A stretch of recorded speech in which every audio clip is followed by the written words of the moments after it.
2016, 17 సంవత్సరాల్లో ఇదే హాల్లో కూర్చొని ఎన్ని వేల మందిని కలిసానో నాకే తెలియదు. మనుషులతో ఎలా మెసలాలి, సమస్యలు ఎలా వినాలి, ఇవన్నీ నాకు మన భీమవరం, మన ఈ హాల్ నేర్పించింది నాకు.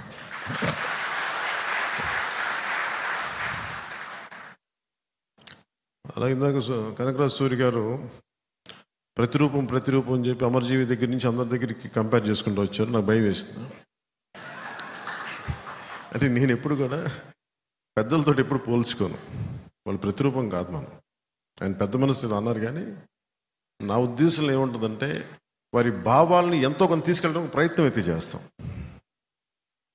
పొట్టి శ్రీరాములు గారిని మన ఆంధ్ర ప్రజలు ఇంకా గౌరవించుకోవాల్సిన పరిస్థితి ఉంది. ఇంకా నిజంగా ఆయన గుర్తించలేదా? ఎవరి బలిదానాల మీద ఈ రాష్ట్రం ఏర్పడిందో ఆ వ్యక్తిని ఇంకా మన గుండెల్లో పెట్టుకోలేదు. జనసేన తెలుగుదేశం మన ప్రభుత్వం ఏర్పాటైన వెంటనే ఆయన దివ్య స్మృతి ఒకటి ఏర్పాటు చేయాలి.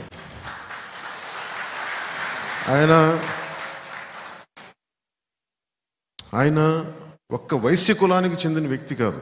అంబేద్కర్ గారు ఒక దళిత కులానికి చెందిన వ్యక్తి కాదు, అందరికీ చెందిన వ్యక్తి. ఆయన అన్ని కులాలకు చెందిన వ్యక్తి అంబేద్కర్ గారు. అల్లూరి సీతారామరాజు ఒక క్షత్రియ కులానికి చెందిన వ్యక్తి కాదు, సమస్త మానవాళికి చెందిన వ్యక్తి అల్లూరి సీతారామరాజు.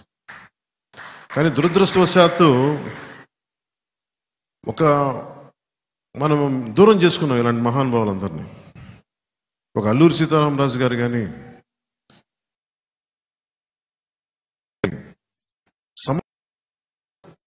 గుండెలో తీసుకోవాల్సిన వ్యక్తులు. నేను కోరుకుంటుంది కూడా కులాల ఐక్యత చాలా తప్పని పడేవాడిని. ఈ పదవులు, రాజకీయాలు, దీని అంతిమ లక్ష్యం ప్రజలకు మేలు చేయడానికి తప్ప, సమాజంలో సుస్థిరత తీసుకురావడానికి తప్ప, శాంతి సౌభాగ్యాలు నెలకొల్పడానికి తప్ప విడగొట్టడానికి. వైఎస్ఆర్సీపీ జగన్ వ్యక్తిగతంగా శత్రువు కాదు అతను నాకు, కానీ అతను చేసే విధానాలు చాలా విచ్ఛిన్నంగా ఉంటాయి. మనం కులాలని కలుపుకుంటా వెళ్దామని ప్రయత్నం చేస్తూ ఉంటే అతని వ్యక్తిగత లబ్ధి కోసం, అధికారం కోసం కులాలని విచ్ఛిన్నం చేసుకోవడానికి వెళ్ళిపోతా ఉన్నాడు ఆ వ్యక్తి. కొన్ని ఉదాహరణలు చెప్తాను. నేను 2014 నుంచి కూడా నేనేం కోరుకున్నా అంటే, తెలంగాణలో అందరినీ ఆంధ్ర వాళ్ళగా తిట్టి పంపించారు. వాళ్ళు అక్కడ కులాలు చూడాల. అలాగే ఇక్కడున్న 23 బీసీ కులాలు తెలంగాణలో తీసేశారు. బీసీ రిజర్వేషన్ స్టేటస్ తీసేశారు తెలంగాణలో. ఒక్క నాయకుడు మాట్లాడే వాళ్ళు ఎవరు లేరు. అలాగే వైసీపీ ఈ నాయకత్వం ఏం చేస్తుంటే, బీసీలకి సీట్లు ఇస్తున్నామని చెప్పి ఒక సాధికారత లేని సీట్లలో కూర్చోబెడుతున్నారు. ఎంపీలుగా కూర్చోబెడుతున్నారు, కార్పొరేషన్ చైర్మన్గా కూర్చోబెడుతున్నారు, ఎమ్మెల్యేలుగా కూర్చోబెడుతున్నారు. కానీ వాళ్ళకి నిర్ణయాలు తీసుకునే హక్కు ఇవ్వట్లేదు. ఇది ఒక సమస్య ఉంది. నేను కోరుకుంటుంది నిజంగా రామ్ మనోహర్ లోహియా గారు ప్రతిపాదించింది, అన్ని వెనకబడ్డ కులాల దగ్గర నుంచి శెట్టిబలిజులు కానీ, గౌడ కులస్తులు కానీ, యాదవ కులస్తులు కానీ, దేవాంగులు, కొప్పిలి వెలములు, కాళింగులు, నగరాలు, తూర్పు కాపులు, వీళ్ళతో పాటు కాపు సామాజిక వర్గంలోని ఒంటరి బలిజ తెగ సమూహాలు, తెగలు, వీళ్ళందరూ కూడా ఎక్కువ సంఖ్యాబలం ఉన్న కులాలు ఇవన్నీ. అందుకే వీళ్ళలో సఖ్యత లేదు. వీళ్ళలో సంఖ్యాబలం ఉన్న కులాల్లో సఖ్యత లేదు, సఖ్యత ఉండదు. ఆ సఖ్యత సాధిస్తేనే తప్ప ఈ కులాలు వైఎస్ జగన్ దగ్గర దేహి అనుకునే పరిస్థితి నుంచి బయటపడతారు. సంఖ్యాబలం ఈ కులాలది, అధికారం జగన్ది. ఈ పరిస్థితి మారాలి, మారుతుంది, మారుస్తాం. శెట్టి బలిజలు కులస్తులు ఎదగడం అంటే, గౌడ కులస్తులు ఎదగడం అంటే, యాదవ కులస్తులు ఎదగడం అంటే మిగతా కులాలు తగ్గడం కాదు. మిగతా కులాలు తగ్గడం కాదు. పై కులాలు తగ్గడం కాదు. ఉచ్చి కులాలు తగ్గడం కాదు. అణగారిన కులాలు ఎదగడం, సాధికారత సంపాదించడం. నేను ఆ దిశగా నేను ఆలోచిస్తా ఉన్నాను. మత్స్యకార కులాలు, మత్స్యకారులు అనేక తెగలు ఉంటాయి. వాడబలిజులని కానీ, అగ్నికుల క్షత్రియులని కానీ, వీళ్ళందరినీ ఎలా ముందుకు తీసుకెళ్ళాలి? కేవలం కులాల్లోని నాయకులు ఎదగడం కాదు, ఆ కుల సమూహాల్లో ఎక్కువ లబ్ధి పొందాలి. వాటి దిశగా ఎలా అడుగులు వేయాలి? పబ్లిక్ పాలసీలు ఎలాంటి పరిస్థితులు తీసుకురావాలి? నాయకులు చాలామంది కులాలని వాడుకొని ఎదుగుతున్నారు తప్ప కులాలకి నిజంగా ఆ లబ్ధి పొందట్లేదు, చేకూరట్లేదు. ఆ పరిస్థితి మారాలి. ఆ విధంగా ఏ విధంగా నిర్ణయాలు తీసుకుంటే పరిస్థితులు మారుతాయి, అవన్నీ ఆలోచిస్తూ ఉన్నాం. నేను చిన్నప్పటి నుంచి వింటుంది, కోనసీమలో కాపులకి శెట్టి బలిజలకి పడదు, కృష్ణా జిల్లాలో కాపులకి కమ్మవారికి పడదు, భీమవరంలో కాపులకి క్షత్రియ కులాలకి పడదు. ఇలా ప్రతి చోట చెప్తా ఉంటే నేను వచ్చి సాధించగలిగింది ఏంటంటే, నేను కనకరాజు సూరి గారు ఇలా కూర్చొని నిలబడి ఉంటాం. భీమవరం నేను 2016 నుంచి నేను ఒక సోషల్ ఇంజనీరింగ్ ప్రక్రియ మొదలుపెట్టాను. ఇద్దరు శెట్టి బలిజలకి కాపులకి పడదు పడదు పడదని ఏంటి, అసలు ఎందుకు పడాలి, ఎందుకు ఇబ్బందులు ఉంటాయి వీళ్ళందరికీ ఆలోచించి ఎందుకంటే నాకు ఒక అదృష్టం ఏంటంటే, సినిమాలో ఉండటం వల్ల నాకు అన్ని కులాల్లో అందరు అభిమానులు ఉన్నారు. పచ్చబొట్లు పొడిపించుకునే అభిమానులు, గుండెల్లో పెట్టుకునే అభిమానులు. 2016-17 పోరాట యాత్ర చేస్తున్నప్పుడు పాయకరావుపేటలో నా కోసం తోరణాలు కడతా విద్యుద్ఘాతానికి గురై ఇద్దరు యువకులు చనిపోయారు. నేను పరామర్శకు వారి ఇంటికి వెళ్తే, శెట్టి బలిజ కులానికి చెందిన నా అభిమాని, రజక కులానికి చెందిన అభిమాని. నేను ఇన్ని కులాల అభిమానాన్ని పొందిన వాడిని. నేను పుట్టడానికి కాపు కులంలో పుట్టినప్పటికీ కూడా నేను కేవలం కాపు కులానికే పని చేస్తాను, కాపుల కోసమే పార్టీ నేను పెట్టలేదు. నేను అందరి కోసం పెట్టాను పార్టీ. ఎందుకంటే పొలిటికల్గా నేను రైట్గా మాట్లాడను, ఏది ఆకట్టుకునేలా మాట్లాడను, ఏది సరైందో నేను అదే మాట్లాడతాను. ఒక జబ్బుకి మందు సరిగ్గా మాట్లాడటం, సామాజిక రుగ్మతలకి సరిగ్గా మాట్లాడటం, చెప్పడం. నేను ఆ రోజున కోరుకుంది, కోనసీమలో కాపులకి శెట్టి బలిజలకి గొడవలు తగ్గాలి అని నేను కూర్చొని ఇట్లాగే సోషల్ ఇంజనీరింగ్ అంటే దాని మీద ఒక హెవీగా ఆలోచించకండి. కూర్చొని సమన్వయపరచడం, మాట్లాడటం, మెత్తగా మాట్లాడటం, సమస్యలుంటే బయటికి తీసుకురావడం. ఆ రెండు గ్రూపుల్ని నేను ఎక్కడో ఒక చిన్న ఇలాంటి హాల్లో మొదలు పెడితే ఈరోజు అది నిన్న ఎక్కడి దాకా వచ్చిందంటే, కోనసీమ జిల్లాకు చెందిన వాసంశెట్టి సుభాష్ అని శెట్టి బలిజల యువకుడు, అలాగే గంధం పల్లం రాజుని కాపు కులానికి చెందిన యువకులు, అలాగే బాలయోగి గారి అబ్బాయి హరీష్ అని మీద తెలిసిన దళిత కులానికి చెందిన వ్యక్తులు, అలాగే ఈ చిక్కాల గణేష్ గారు, వీళ్ళందరూ కూడా ఏకమై నేను ఏదైతే చెప్పానో దాన్ని తూచా తప్పకుండా పాటించి ఈ రోజున దాదాపు ఎక్కడికి వెళ్ళినా కాపు కులస్తులు శెట్టి బలిజలకు ఆహ్వానం పలుకుతున్నాను అని చెప్పి మైత్రి భోజనాలు, కార్తీక మాసంలో వన భోజనాలు పెడుతుంటే నాకు ఎంత ఆనందం వేసిందంటే వాళ్ళందరినీ చూస్తే. అందుకు నేను హక్కును చేర్చుకున్నాను. భావితరానికి కావాల్సిన నాయకులు కులాలని విడగొట్టేవాళ్ళు కాదు, కులాలని కలుపుకుంటూ మనకి అభివృద్ధి పదం వైపు తీసుకెళ్లేవాళ్ళు. నేను అలాంటి యువకులు ఏ పార్టీలో ఉన్నా నేను గుండెల్లో చేర్చుకోవడానికి, హక్కును చేర్చుకోవడానికి, కొంతమంది తెలుగు వేరే పార్టీలో ఉన్న వాళ్ళందరినీ పక్కన కూర్చోబెట్టుకుని నేను ఒకటే చెప్పాను, మీరు రాష్ట్ర భవిష్యత్తుకి మీరే నాయకులు, భవిష్యత్తులో మీరు. అలాగే మన పశ్చిమ గోదావరి జిల్లాలో కానీ అన్ని జిల్లాల్లో కూడా కొత్త నాయకత్వం రావాలి. చాలామంది నాయకులు 80-90లో అలసిపోయారు. వారి అనుభవం మనం వాడుకొని, నేను కూడా సినిమా ఇండస్ట్రీలో కూడా నేను ఖుషి అయిపోయిన తర్వాత నా రిటైర్మెంట్ ప్లాన్ చేసుకున్నాను. నాకు ఎంత 29-30 ఉంటే అంతే, వయసు కూడా కాదు. ఎందుకంటే ఇంక నేను ఇప్పటి నుంచి రిటైర్మెంట్ ప్లాన్ చేస్తే తప్ప కొత్త తరానికి అవకాశం రాదు. అలాగే పాలిటిక్స్కి కూడా రిటైర్మెంట్ చాలా అవసరం. ఎందుకంటే కొత్త తరాన్ని రానివ్వాలి అంటే కొత్త తరం నాయకులకి అండగా ఉండాలి. అలాంటి కొత్త తరం నాయకులకి జనసేన ఎప్పుడు వేచి చూస్తూ ఉంటారు. అలాంటి నాయకులు కనిపిస్తే మటుకు నేను రెడీగా ఉంటాను. సో నేను ఆ ప్రయత్నం దిశగా వెళ్తున్నాను. ఇంకొకటి, జగన్ కులాల్ని విచ్ఛిన్నం చేసే వ్యక్తి. అంటే ఇదందరూ మనం సోషల్ ఇంజనీరింగ్ సంబంధించి సమాజం ఈ రోజున భీమవరం నుంచి నేను పిలిపిస్తా ఉన్నాను. జగన్ అనే వ్యక్తి కులాలని విచ్ఛిన్నం చేసే వ్యక్తి. చాలా మెథాడికల్గా 5-10 మంది బీసీ కులస్తులకి ఇచ్చేసి నేను బీసీలకి చేస్తున్నానని ఒక మాయ చెప్తాడు, కానీ వాస్తవానికి జరుగుతుంది. మనం గ్రహించాల్సింది మన కళ్ళ ముందే ఉన్నాయి అన్నీ. వాటన్నిటిని క్రోడీకరించుకొని ఇతని వ్యక్తిత్వం ఏంటి అని మనం ఆవిష్కరింప చేసుకోవాలి.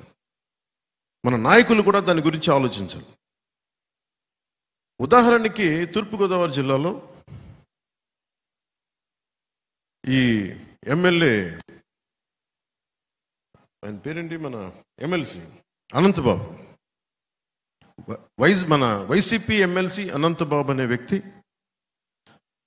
అతని కింద పనిచేసే ఒక దళిత కులానికి చెందిన ఒక వ్యక్తిని డ్రైవర్గా ఉంటే ఆ అబ్బాయిని చంపి, ఏవో కారణాలు నాకు తెలియదు, ఇంటికి తీసుకెళ్ళి మీ అబ్బాయి చనిపోయిన డోర్ డెలివరీ చేశారు.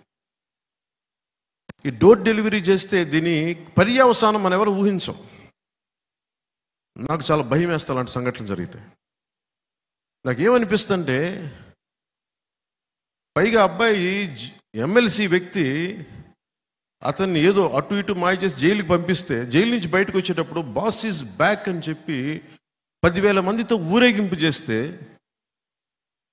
సమాజంలో ఎలాంటి సంకేతాలు పంపుతుంది అది మీరు ఊహించుకోండి.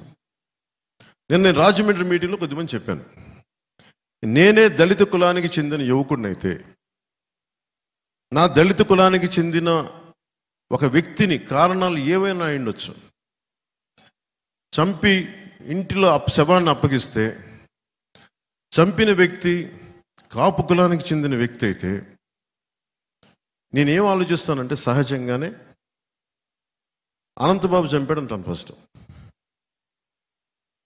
ఎవ్వరికి కూడా ఈ దాంట్లో వైసీపీ ఎమ్మెల్యే చంపాడని మన అంటలో, వైసీపీ పార్టీ వాళ్ళు చంపారని మన అంటలో, అనంతబాబు చంపాడు. అనంతబాబు ఎవరు? కాపుల కులానికి చెందిన వ్యక్తి. దీనివల్ల ఏం జరుగుద్ది? అసలు కాపు సమాజానికి ఏమాత్రం సంబంధం లేని ఒక సంఘటన అనంతబాబు అనే వ్యక్తి వల్ల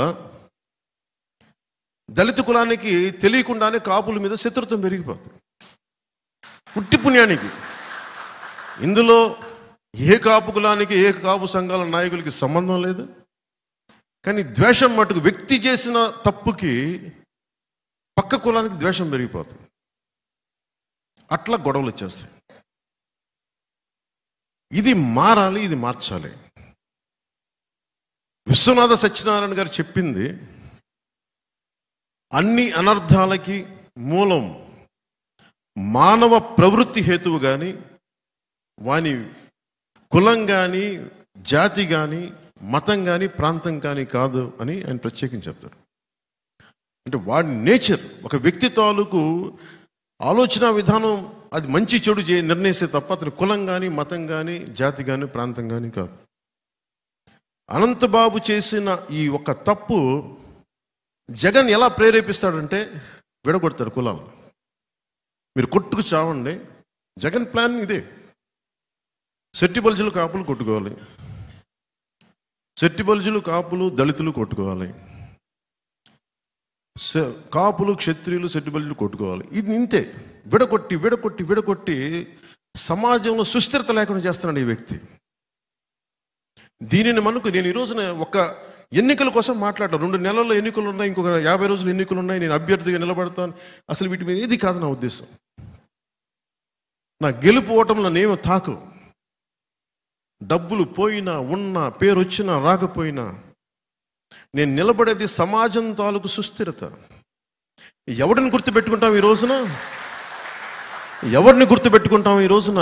పొట్టి శ్రీరాములు, అమరజీవైన పొట్టి శ్రీరాములు గుర్తుపెట్టుకుంటాం. ఎమ్మెల్యే కాదు, ముఖ్యమంత్రి కాదు. అసలు ఈ నేల ఏర్పడిందంటే అతని బలిదానం. అలాంటి గుర్తుపెట్టుకుంటాం తప్ప వందలాది మంది ఎమ్మెల్యేలు వచ్చారు, వెళ్ళిపోయారు.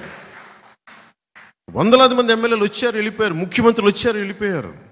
గాల్లో కలిసిపోయారు. వాళ్ళు ఎవరు గుర్తులేరు. ఒక పొట్టి శ్రీరాములు గారిని గుండెలో పెట్టుకుంటాం.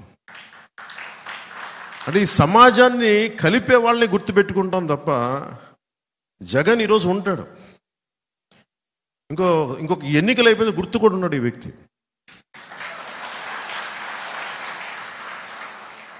సో మీరు ప్రతిదీ అంటే జగన్ ధైర్యాన్ని మెచ్చుకోవాలి మనం. ఆ బీసీకి కులాలకు చెందిన నాయకులు ఎవరు చెప్తున్నారు, మాకు ఇక్కడ స్థానాలు ఉన్నాయి, ఎమ్మెల్యేలు ఉన్నాయి, కానీ మాకు అధికారం లేదని వైసీపీ బీసీకి సంబంధించిన ఎమ్మెల్యేలు చెప్తా ఉన్నారు బయటకు వచ్చి ఈ రోజున పార్టీలో. సో మనం గుర్తుపెట్టుకోవాల్సింది ఇది మారాలి. బీసీ కులాలు ఎదగడం అంటే కాపులు తగ్గిపోవడం కాదు, ఓసీ కులాలు తగ్గిపోవడం కాదు, బీసీలు ఎదగడం అంతే. నేనైతే మనస్ఫూర్తిగా అది కోరుకుంటున్నాను. దళిత కులాల నుంచి ఒక దామోదరం సంజీవయ్య గారు లాంటి నాయకులు రావాలి. బాలయోగి గారు ఉన్నారు. బాలయోగి గారిని అన్ని కులాలు ప్రేమిస్తారు, అన్ని కులాలు ప్రేమిస్తారండి. నోరు మంచిదైతే ఊరు మంచితో, వ్యక్తిత్వం మంచిదైతే అందరినీ ఆకట్టుకుంటుంది. ఉదాహరణ, నేను సినిమాలోనే ఉన్నాను. ఏ హీరో రాకూడదు అనుకుంటే ఎట్లా? అందరూ రావాలి. నా ఒక్కడి వల్ల చిత్ర పరిశ్రమ నడుస్తుందా? నా కుటుంబంలోని హీరోల వల్ల చిత్ర పరిశ్రమ నడుస్తుందా? అలాగే రాజకీయాల్లో కూడా ఒక్క కులం వల్ల నడుస్తుందా రాజకీయం? సో నేను కోరుకుంటుంది ఏంటంటే అందరూ బాగుండాలి. దీంట్లో పోటీతత్వం ఉండాలి ఖచ్చితంగా. అంత మాత్రం కొట్టేసుకొని చంపేసుకోవాల్సిన అవసరం లేదు మనకి. ఎవరిది బెటర్ ఆర్గ్యుమెంట్, ఎవరిది బెటర్ పబ్లిక్ పాలసీ, ఎవరు ఎక్కువ న్యాయం చేస్తారు, ఇవి కదా మనం ఆలోచించాల్సింది. ఇక్కడున్న భీమవరం వైసీపీ ఎమ్మెల్యే కూడా వ్యక్తిగతంగా నాకు శత్రుత్వం ఏం లేదు. నేను ఎంత ఇబ్బందులు పడ్డానో మీకు ఈరోజు చెప్తున్నాను. పోయిన ఎన్నికల్లో నా పక్కన ఉన్న తులసి అనే వ్యక్తి, ఆయన వియ్యంకులు, ఆయన వచ్చి నా దగ్గరికి ఇదే వేదిక మీద వచ్చి మాట్లాడతాడు. ఆయన నా వియ్యంకులు అంటే నా కూతుర్ని ఇచ్చాను, మీరేం అనకూడదు అంటాడు.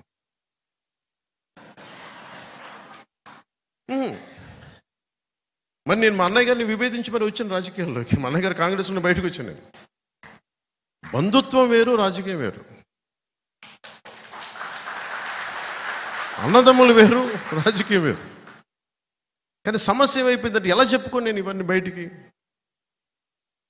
కానీ ఇట్లాగే నన్ను ప్రతిసారి అందరూ ముందర కాళ్ళకి బంధాలు వేసి వేసి వేసి వేసి నాకు నిస్సత్తు వచ్చింది. అరే ఏదైనా ఒక మంచి చేద్దామంటే దగ్గరోళ్ళే కూర్చొని ముందుకు వెళ్ళనివ్వరేంటి?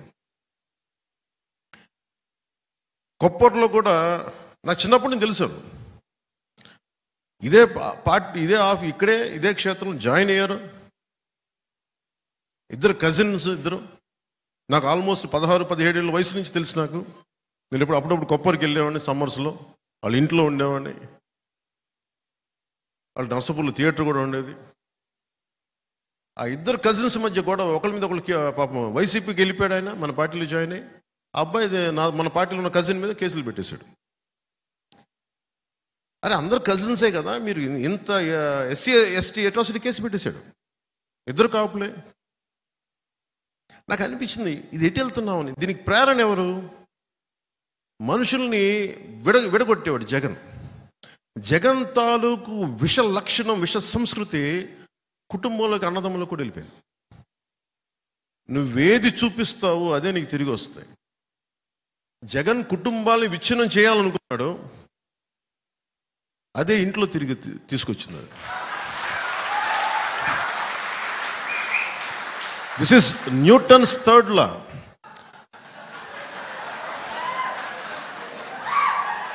నువ్వేది చెయ్యాలనుకుంటావో చర్యకి ప్రతిచర్య ఉంటుందంట. అదేదో న్యూటన్ చాలా అది చాలా అదే స్పిరిచువల్ లా, అది నాట్ జస్ట్ ఫిజికల్ లా. నువ్వు ఏది చెయ్యాలనుకుంటావో అదే నీకు తిరిగి వస్తుంది. నువ్వు నేర్పిన విద్య నీరజాక్ష అంటావు. పాపం రాజశేఖర రెడ్డి గారు చాలా కష్టపడి డబ్బులు సంపాదించారు, అన్ని వేల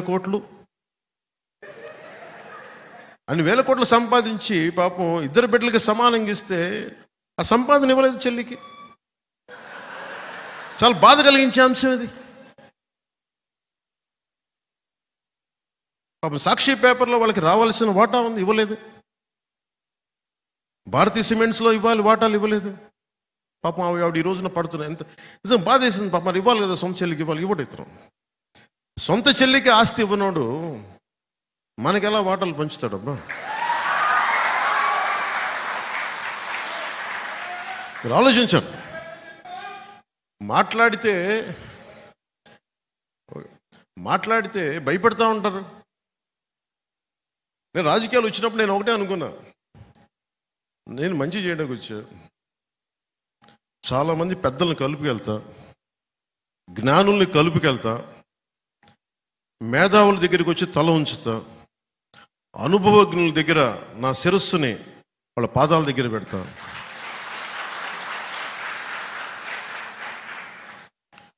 ఒక పార్టీని మోసేటప్పుడు పార్టీ కోసం ఎన్ని తిట్లేని తింటా. 2009లో అప్పుడు పార్టీపై పెట్టిన ప్రసంగంలో ఒక సంఘటన జరిగింది. ఆ సంఘటనలో నా ప్రమేయం లేదు, ఎవరికో సీట్ ఇవ్వాలి కూడా ఇంకొకరికి ఇవ్వలేదు. ఆయన నిరాకరించారు. ఇంకా ఆయన కూర్చోబెట్టి టీవీలో నన్ను తిట్టడానికి సిద్ధంగా, నన్ను కాదు అందరినీ. అసలు నాకు సీట్ల దాంట్లో ప్రమేయం లేదు. ఒక్క కనకరాజుగా సూర్య గారి సీటు కోసమే తపన పడ్డా ఆ రోజున. సరే, నాకేం అప్పచెప్పారు, ఆయన ఇట్లా మాట్లాడి ఎందుకు చెప్తున్నానంటే పార్టీని ఎలా వెనకేసుకు రావాలనే ఒక ఈ ఉద్దేశం చెప్తున్నాను. ఆయన దగ్గరికి వెళ్తే నువ్వేం చెప్పారంటే, ఆయన నీకు తెలుసు కదా, నువ్వు వెళ్ళి ఆయన్ని సముదాయించి ఆయన టీవీలో తిట్టకుండా చూడండి. నేను వెళ్ళగానే ఆయన హైదరాబాద్లో ఒక అపార్ట్మెంట్ సముదాయం, అప్పుడు నాకు కొద్ది గొప్ప పేరు ఉంది హీరోగా. ఇంకెళ్ళగానే ఆయన తిట్టడం స్టార్ట్ చేశాడు. తిడతా ఉంటే నేను ఎన్ని తిట్లు తిన్నానంటే నా జీవితంలో తిట్లను ఎవరు తిట్టలు అని బూతులు తిట్టాను. నేను ఇగో చూపించలా, నేను గట్టిగా మాట్లాడచ్చు, నా సంబంధం లేదండి అని అనలా. నా నాయకుడు నాకు ఒక పని చెప్పాడు, అది డ్యామేజ్ జరగకుండా చూడని నేను బాధ్యత తీసుకున్నాను. నేను ఎమ్మెల్యే కాదు, ఎంపీ కాదు, కంటెస్ట్ ఏమీ కాదు.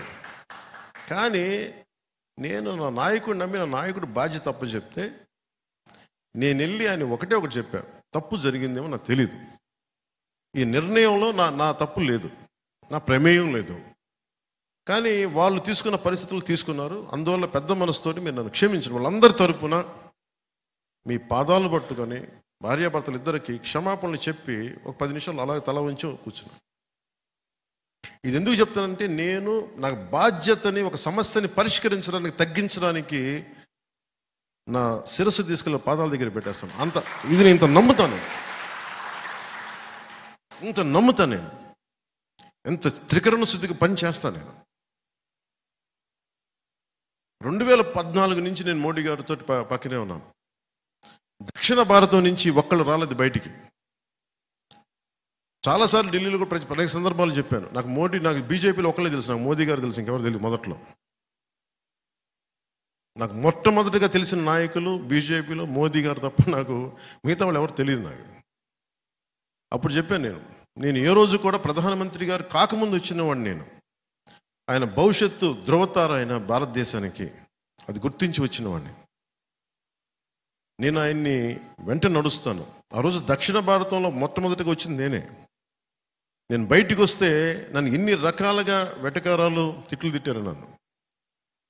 నన్ను ఛాందసవాద అన్నారు, మతవాద అన్నారు. ఈ రోజున దేశం అంతా ఆయన నీరాజనాలు పలుకుతూ ఉంటే ఇప్పుడు అందరూ కామ్గా కూర్చున్నారు. అంటే నేను ఎప్పుడు రిస్కులు తీసుకున్నాను, అది నేను చెప్పేది. అంటే నేను ఒక నాయకుడిని నమ్మితే నేను చాలా చిత్తశుద్ధిగా నమ్మేస్తాను. సో అందుకని పార్టీని నడపడం అంటే శాసించడం కాదు, కలుపుకొని తీసుకెళ్ళడం, అందరినీ తగ్గడం, ఆధిపత్యం చెలాయించడం కాదు. పదవి అనేది ఆధిపత్యం చెలాయించడానికి కాదు, అందరినీ సముదాయపరచడానికి, కలిపి మెలిపి తీసుకెళ్ళడానికి, అందరం కలిసి ఒక ఉమ్మడి లక్ష్యాన్ని సాధించడానికి నేను ఆ ప్రయత్నం చేస్తా ఉన్నాను ఈ రోజున.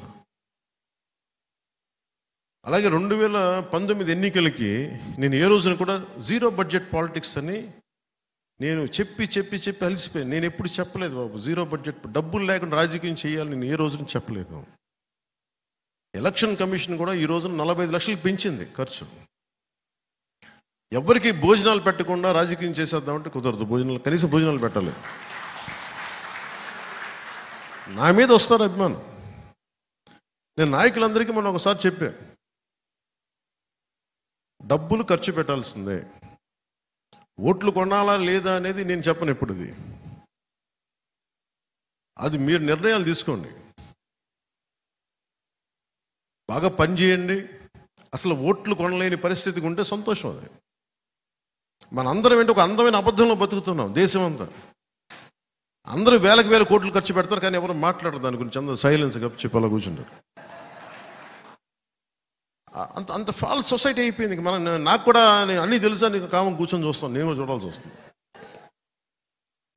భవిష్యత్తులో ఇది మారాలి. కనీసం 2029 ఆ తర్వాత వచ్చే ఎన్నికలు కానీ ఇంకొక 10 years తర్వాత అయినా సరే అసలు ఓట్లతోటి, డబ్బులతోటి ఓట్లు కొనాల్సిన అవసరం లేని రాజకీయం రావాలి. అప్పుడు నిజమైన అభివృద్ధి ఉంటుంది. ఇందాక మన ఒకరింట్లోకి వెళ్తే వాళ్ళు మాట్లాడుతూ ఉన్నారు, బీజేపీ నాయకులు.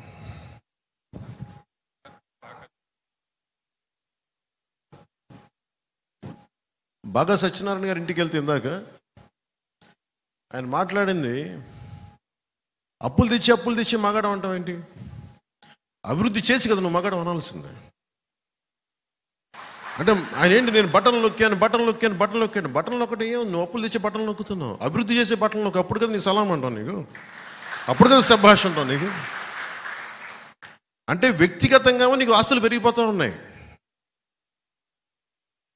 అంటే ఇవన్నీ చూస్తామంటే మనకి 2 ఉన్నాయి. జనసేన టీడీపీ వస్తే మీకు ఈ పథకాలు ఆపేస్తారని ఉంది. జగన్ ఏం చెప్తున్నాడు మన అసెంబ్లీలో కూడా, భవిష్యత్తులో ఏ ప్రభుత్వం పథకాలు ఆపలేదు, అంత పగడ్బందీగా పథకాలు పెట్టారన్నాడు. దాన్ని బట్టి మీకు అర్థమవుతుంది కదా, మేము వచ్చిన పథకాలు కంటిన్యూ చేస్తామని అతనే చెప్తున్నాడు. అందరికీ చెప్పండి, మనం వచ్చిన పథకాలు ఎలా కంటిన్యూ అవుతాయి. కాకపోతే మేము అభివృద్ధి కూడా చేస్తాం పథకాలతో పాటు. ఇతను అప్పులు తెచ్చి ఫైనల్గా అతను డబ్బునోడు అయిపోతున్నాడు బాగా విపరీతం. చెల్లి కూడా డబ్బులు ఇవ్వట్లేదు పాపం. బాబు తెలంగాణలో ఇబ్బంది పెట్టేసి ఇప్పుడు ఆంధ్రాకి వస్తే ఆంధ్రాలో కూడా ఇబ్బంది పెట్టేస్తున్నాడు. ఇంకో నీచపు లక్షణం వైసీపీ కంటే కూడా జగన్ అనుచర వర్గానికి ఏంటంటే, బాధపడకండి బాబు, మిమ్మల్ని అన్నాను కొంచెం భరించండి నేను చెప్పే మాటలు. టీవీలో ఎవరిని చూస్తుంటే వైసీపీలో వాళ్ళకి చెప్తాను. అంటే నేను రకరకాలుగా సోషల్ మీడియాలో మీరు తిట్టేసి, అందరూ వైసీపీ అని చెప్పను కానీ కొద్దిమంది తిట్టే వైసీపీ నాయకులు ప్రత్యేకించి చెప్తున్నారు, మీరు నన్ను తిట్టినా ఇలాంటికి భయపడి వెనక్కి వెళ్ళిపోయే వ్యక్తిత్వం నాకు లేదు. 1 man's courage makes a majority అంటాం. ఒక్కడికి ధైర్యం ఉంటే లక్షలాది మందికి వెన్నెముక నిటారుగా నిల్చుంటాం. సో నేను ఒక్కడి నుంచి ఉంటాను. 2014లో ఒక్కడే నుంచుంటే ఇంతమంది లక్షలాది మంది సైన్యం కదలేరు. ఒక్కడు నుంచొని పార్టీ ఓడిపోయినా నిలబడితేనే పాపం కష్టాల్లో ఉన్న తెలుగుదేశం పార్టీకి ఓడిపోయిన మనం చెయ్యి అందించి పైకి లాగి.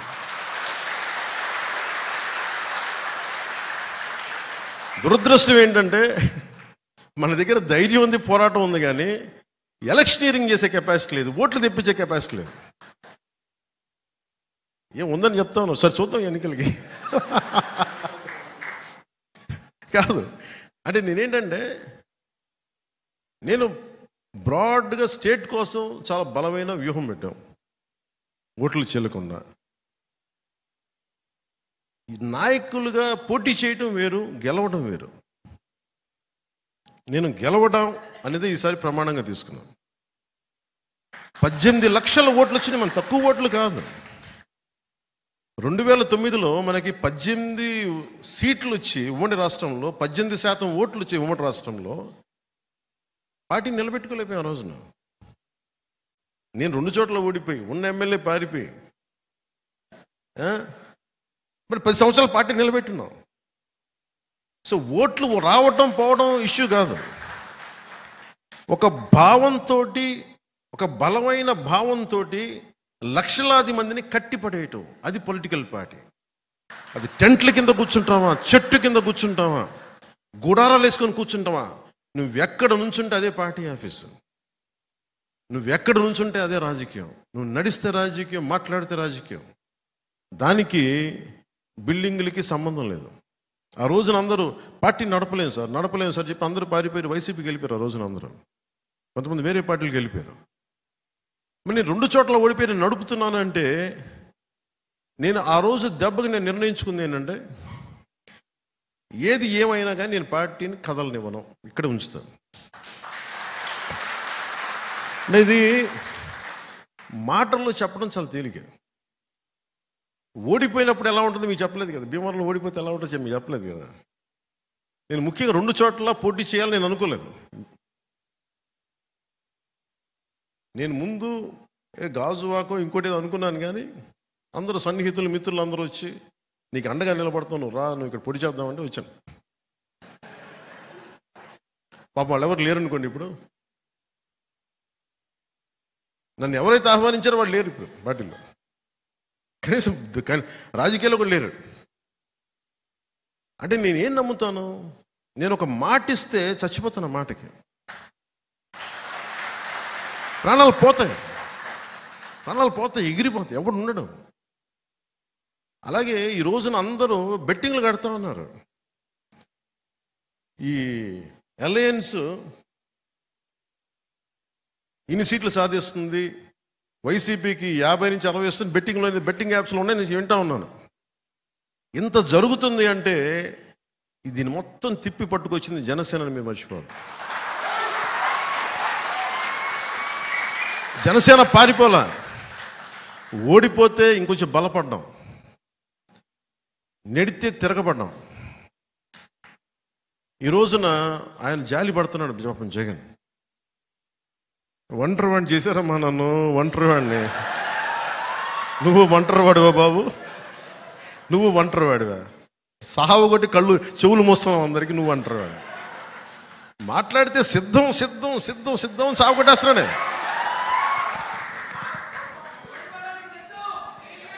అలాగే ఆయన సిద్ధం దేనికో చూద్దాం. నువ్వు సిద్ధం అంటే మేము యుద్ధం అంటాం. కానీ యుద్ధం చేయాల్సినంత గొప్పడా కాదని మనం నిర్ణయించుకోవాలి.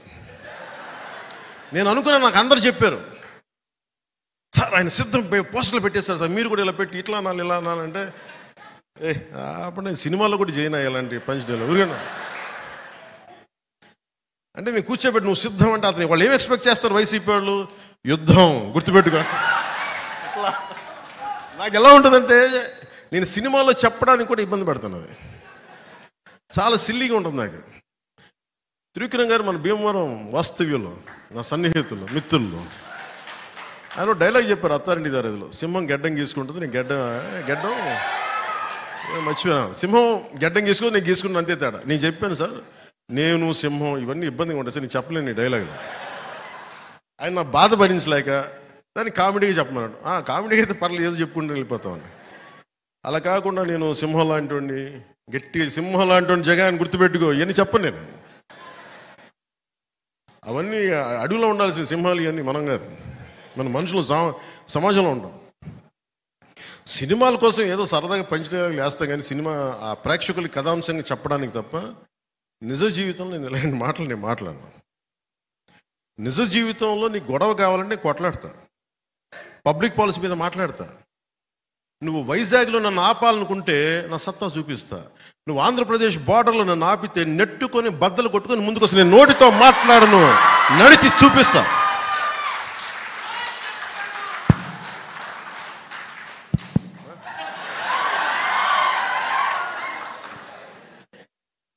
నడిచి చూపిస్తాం. ఇదేంటంటే ఇది వ్యూహం నాకు వదిలేయమని చెప్పాను అందరినీ. టీడీపీ, జనసేన, భారతీయ జనతా పార్టీ నాయకుల ఆశీస్సులు ఉండాలి. ఈ అలయన్స్ కోసం నేనేదో నాకు మెచ్చి మేకతోలు కప్తాను నేను చేయలే. ఆంధ్రప్రదేశ్, అప్పుల్లో కూరుకుపోయిన ఆంధ్రప్రదేశ్కి, అభివృద్ధికి దూరంగా ఉన్న ఆంధ్రప్రదేశ్కి, ఇది ఈ క్రిమినాలిటీ పెరిగిపోయిన ఆంధ్రప్రదేశ్ని రక్షించుకోవాల్సిన అవసరం ఉంది. అందుకని అందరం కలిసి ఓట్లు చెల్లకుండా ఉండాలని చెప్పిన ప్రతిపాదనకి ఎంత నలిగిపోయినా నా ఒకడికి తెలుసు. ఈ రోజున అందరూ ఎమ్మెల్యేలు, ఎంపీలు ఏదన్నా అవుదాం అనుకుని దాన్ని ఓటు అందరూ బలంగా ఉన్నారు ఈ రోజున. ఈ బలానికి కారణం నేను పడ్డ మామూలు నలుగుడు కాదు. దీనికి ఎన్ని చీవాట్లు తిన్నానో జాతీయ నాయకుల దగ్గర మీకు తెలియదు. అన్ని చీవాట్లు తిన్నాను. నేను ఒకటే 2 చేతులు పెట్టాను, సార్ మా రాష్ట్రం సార్ ప్లీజ్ సార్ ప్లీజ్, ఇంతే. దండం పెట్టి ఈ రోజున జరిగింది. నేను ఎప్పుడు జనసేన పార్టీ ప్రయోజనాలు ఆలోచించాల, ఆంధ్రప్రదేశ్ ప్రజల ప్రయోజనాలు, తెలుగు ప్రజల ఐక్యత ఆలోచించాలి. సో దీన్ని దృష్టిలో పెట్టుకొని నాకు మనందరం బాగుండాలి, ఈ అలయన్స్ బలంగా నిలబడాలి. మనలో మనకి చిన్న ఇబ్బందులు ఉంటాయి, కొన్ని త్యాగాలు ఉంటాయి, ఇవన్నీ కొన్ని తప్పవు. కానీ త్యాగం చేసిన ప్రతి ఒక్కరికి గుర్తింపు వచ్చేలాగా రేపొద్దున్న ఎంపీటీసీలు కానీ, జెడ్పీటీసీలు కానీ, స్థానిక ఎన్నికలు ప్రతి దాంట్లో 3వ వంతు జనసేన బలంగా తీసుకునేలాగా నిలబడేలాగా మనం ఓటు ట్రాన్స్ఫర్ కనుక జరిగితే టీడీపీని మనం వదిలేసిన చోట్ల, టీడీపీని నుంచున్న చోట్ల ఓటు జనసేన ఓటు ట్రాన్స్ఫర్ అయితే మటుకు రేపొద్దున స్థానిక ఎన్నికలకి అదే మీకు బలం అవుతుంది, మర్చిపోకండి. అలాగే 3వ వంతు మహిళలకు కూడా రిజర్వేషన్లు కూడా భవిష్యత్తులో వచ్చే 29లో రాబోతుంది. అది మీరు మహిళా నాయకులు కూడా మీరు ఇప్పటి నుంచి కష్టపడితే అది మీకు కూడా అది బంగారు దారి వేసినట్టు అవుతుంది. అందుకని మనస్ఫూర్తిగా నాకు అవకాశం ఇచ్చిన మా నాయకులందరికీ, ఆడపడుచులందరికీ, మహిళా నాయకురాలందరికీ, ఈరోజు పార్టీలో జాయిన్ అయిన శ్రీ రత్నం గారికి, మరి సతీమణి ఉమాదేవి గారికి, అలాగే మన మల్లాడి రాజేంద్ర ప్రసాద్ గారికి ప్రత్యేకించి నా హృదయపూర్వక ధన్యవాదాలు. ఈ వేదిక పైన ఉన్న మా నాయకులందరికీ కూడా పేరున హృదయపూర్వక ధన్యవాదాలు, నమస్కారాలు. యాక్చువల్లీ ఇది వెంటనే నేను వెళ్ళిపోవాలి ఇవన్నీ కాదు, కానీ నాకు ఒక్కడనే అయిపోయాను. 2019లో అప్పుడు నాయకత్వాన్ని లాగా నాకు ఎవరు 10 మంది 20 మంది నాయకులు లేరు. లక్షల మంది నన్నే మాట్లాడాలనుకుంటారు. నేను చంద్రబాబు గారిని పెట్టి, చంద్రబాబు గారు కాదండి నాకు నీతోనే మాట్లాడాలంటారు. కార్యకర్త నుంచి నాయకుల దాకా లక్షలాది మంది నాతో మాట్లాడాలని టైం సరిపోవట్లేదు. అందుకని ఆ కష్టాలకి నేను అటు ఇటు తిరుగుతున్నా. అందుకే మన నుంచి రావాలని ఏం లేదు, భీమవరం తిరగాలి, భీమవరంకి రావాలి, అన్నీ ఉన్నాయి.